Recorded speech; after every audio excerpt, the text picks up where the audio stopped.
Ladies and gentlemen, boys and girls, children of all ages, freaks and geeks, trolls and derps alike, welcome. Welcome all.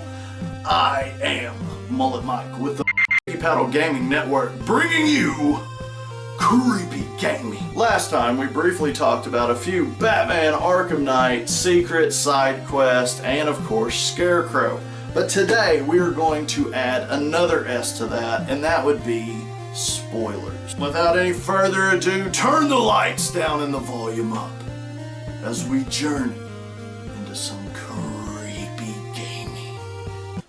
Oh, what the fuck? Is that my fucking battery?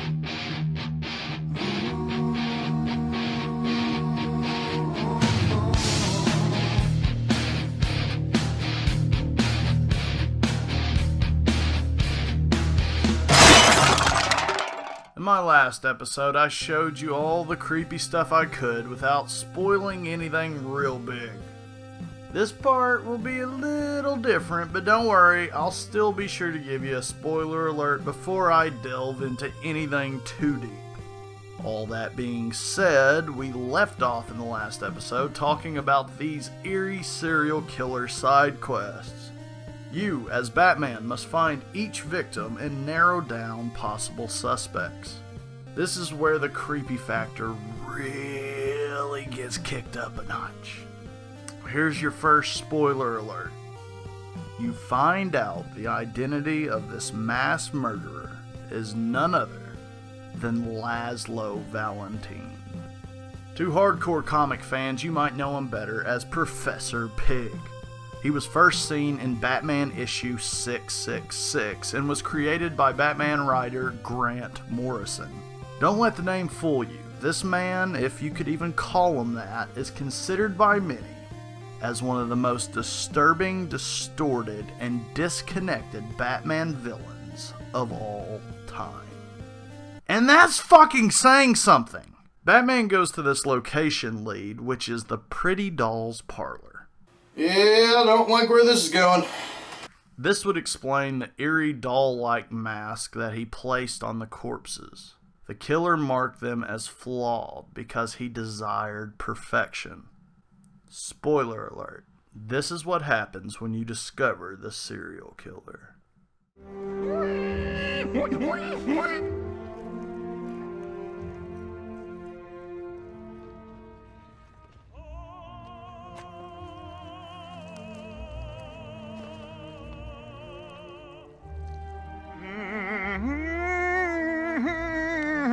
You're done here, Valentine. Let them go.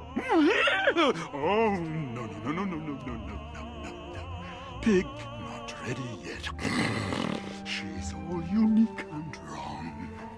All messed up, inside out. Pig, make her better. Pig make all of us better. It's over. But Pig can fix you too. Make you perfect, like the others. You're insane. And what are you? I'm here to stop you. Bad. Pig is like clay. Pig is like a god. Pig is here to fix us all.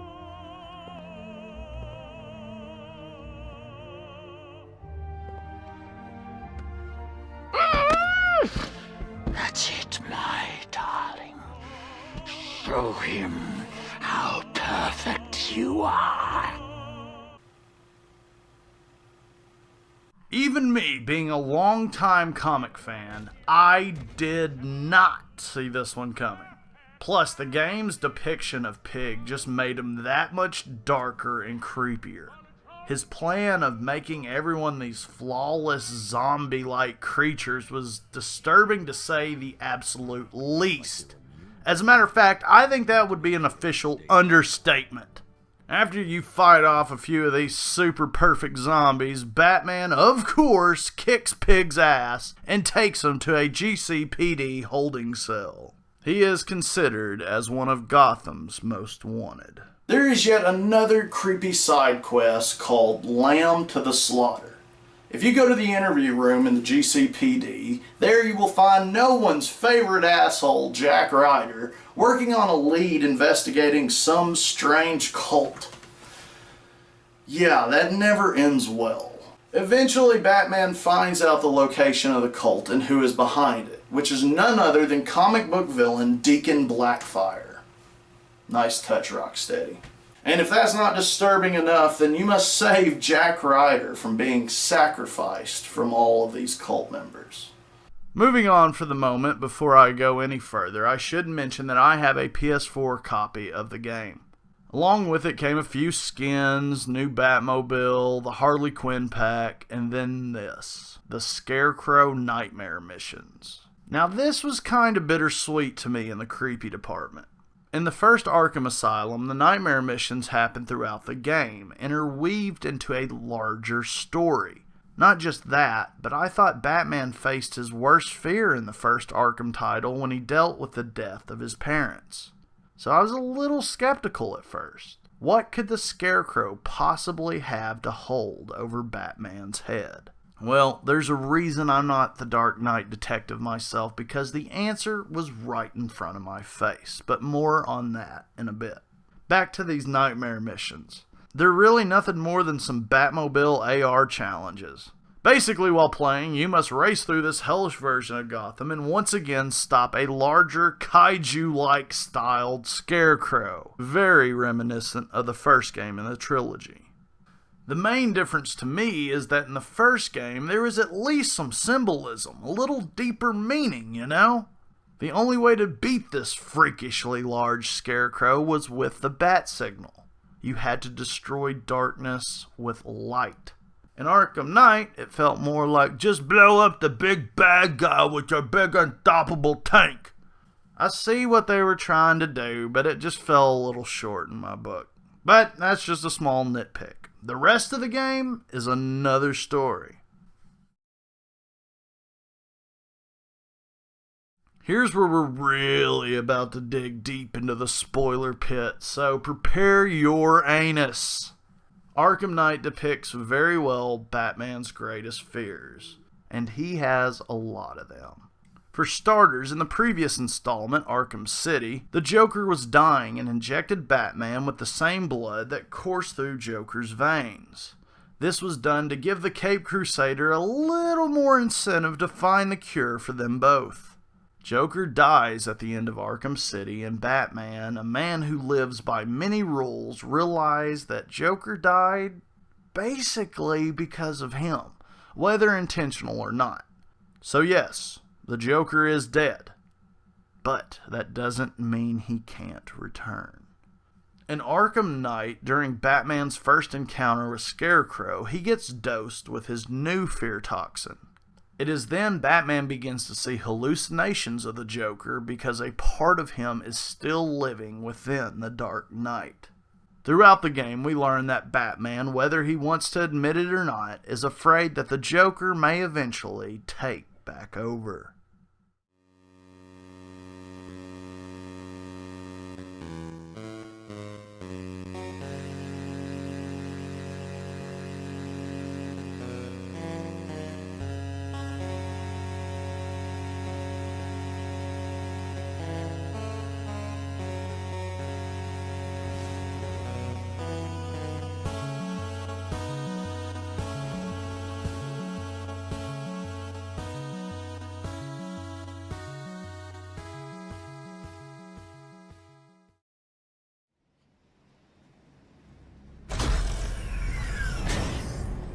Do you really think you've won? Fear makes you predictable.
that's just one of Batman's fears in this game. I've learned Batman has many fears. I thought he conquered his main fear of dealing with the death of his parents, but that wasn't his main fear. Batman is truly afraid of losing any loved ones. He's afraid of getting exposed. He's scared of his loved ones dying because of him. There's a lot, and this game really dives into the psyche of what it means to be the Batman. Bruce Wayne has taken many under his wing. Bat pun intended! He's befriended Commissioner Gordon, Dick Grayson, Tim Drake, and let's not forget Batman lost his former Robin, Jason Todd. Or so we think. Ironically, Batman is also afraid that he's just not scary anymore. Think about that for a second.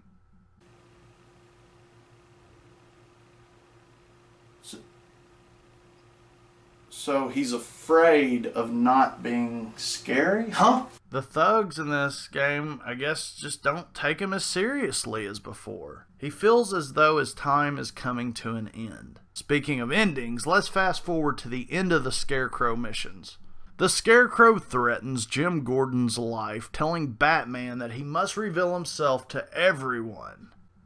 He knows that he has no choice and agrees. Spoiler, spoiler! I'm going to quit saying spoiler at this point. He actually does it. He unmasks himself on live TV and on the internet for all the world to see. Everyone now knows that Bruce Wayne is the Batman, thus causing criminals to no longer be scared of him, which, ironically, the Dark Knight feared. See how this whole game's based around fear and being scared? Yeah. Yet another reason for this being a creepy game.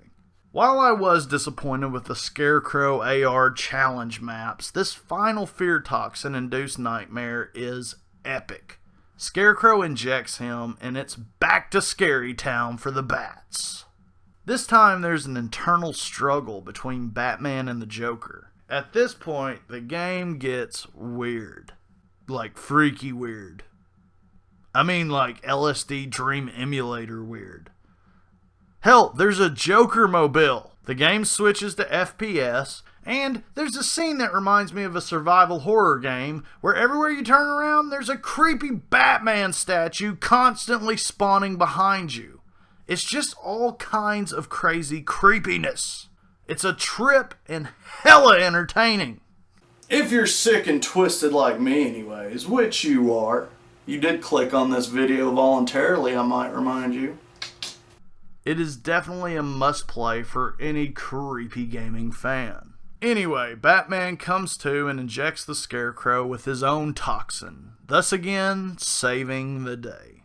Some people didn't necessarily like this ending, or any of the endings from Arkham Knight for that matter. I think some fans are upset and believe Batman defeated the Joker, which is basically a blood disease at this point, just by pure will. I see that, but I don't feel that's the case. I don't think Batman truly overcame the Joker, but rather suppressed him for the time being. Just another reason Bruce Wayne knows that he cannot continue as Batman. That's just my theory, though. Speaking of eerie theories, which this show is no stranger to, let's talk about the endings after you apprehended Gotham's Most Wanted and the numerous theories behind it. Now, this is the official ending after you complete all the game's missions and side missions, and is obviously spoiler territory. After cleaning up the streets of crime and villainy, Batman decides it's time to activate the Nightfall Protocol. The name is in reference to the Batman Nightfall comic book run where Azrael actually takes over the mantle as Batman since Bruce no longer could. I'm about to show you the main ending to the game in its entirety, and then we'll talk over a few theories as to what it could mean. And for those of you who haven't seen the ending, stick around because there's a creepy little twist at the tail end.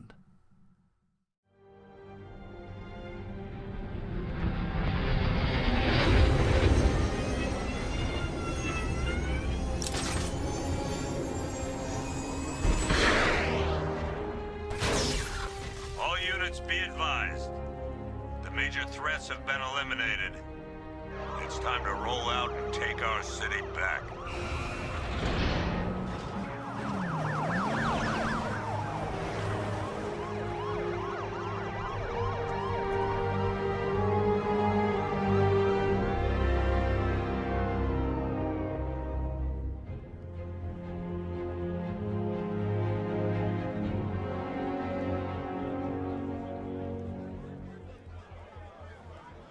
This is Vicky Vale for GCN reporting live outside Wayne Manor, following the dramatic unmasking of billionaire playboy Bruce Wayne.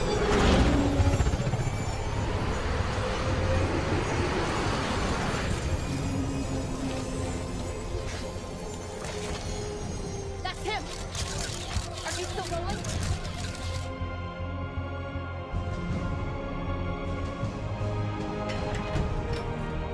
Are you sure you want to do this, Master Bruce? I've got to. It's the only way to protect them. Very well. We just saw Bruce Wayne, now known to be the masked vigilante Batman, enter his home, refusing to come.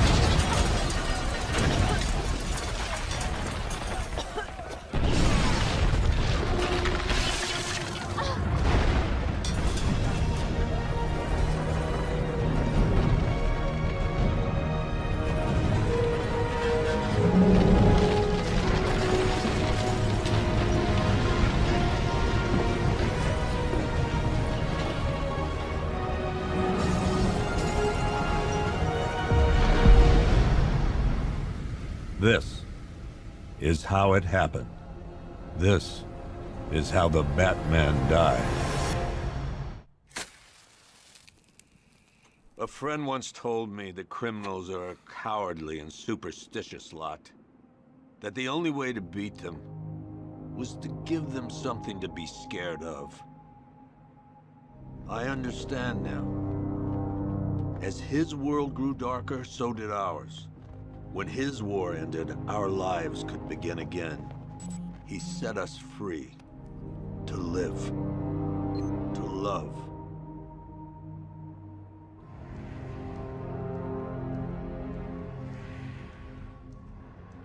There was an inquest, of course. Hundreds of suspects. Who killed Bruce Wayne? I guess we'll never know for sure.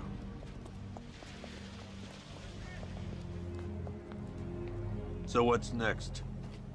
Criminals are a cowardly and superstitious lot. What happens when they have nothing to be scared of? Who will protect Gotham now that the Batman is dead?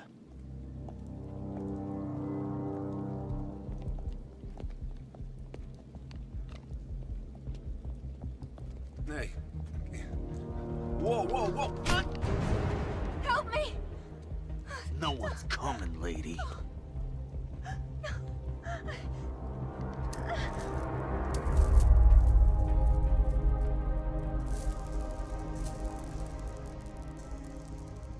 Take his wallet.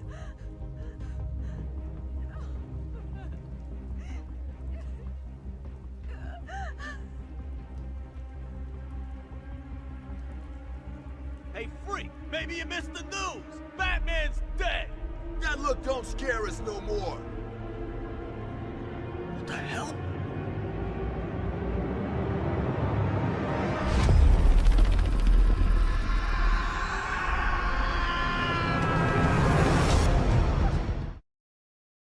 Now, several theories have since come out surrounding the identity of the figure at the end. Who is it? It's obviously some version of Batman, but who is behind the cowl? You have your usual suspects, Jason Todd, Tim Drake, Azrael, even perhaps Terry McGinnis, although I don't think I've seen him yet in the Arkham series.